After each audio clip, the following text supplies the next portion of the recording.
Arslan Qureshi. ഇത് cinema പേര് പറ. സിനിമാ നടന്റെ പേര് ഞാൻ പറയാം. ഇതുപോലൊരു പേര് ഞാൻ വേറെ എവിടെയോ കേട്ടിട്ടുണ്ടല്ലോ. അബ്രഹാം ഖുറേഷി. അതാരാ? അതുന്റെ ഫ്രണ്ടാണോ? ഇത് എനിക്കറിയില്ല. അതാരാ? അവിടെ ആരാ?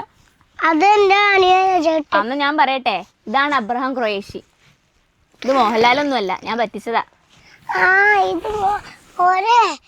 ഓക്കെ. ഇപ്പൊ അതിന് 2 points ആയേ. മമ്മൂട്ടീനെയും കറക്റ്റ് ആയിട്ട് പറഞ്ഞു, മോഹൻലാലിനെയും കറക്റ്റ് ആയിട്ട് പറഞ്ഞു. അടുത്ത ആളെ പറയാ. പക്ഷെ അടുത്ത ആള് ആരാന്ന് പറയണം. ആ ആക്ടറിന്റെ ഒരു ഫേമസ് ഡയലോഗും അത് പറയണം. അങ്ങനെയാണെങ്കിൽ അതിന് 5 points തരും. ഓക്കെ, കാണിക്കട്ടെ ആളെ. ഇതാരാ? ആരാ ഇങ്ങനെ കാണിക്കണ ആളാരാ? ഷിറ്റ്.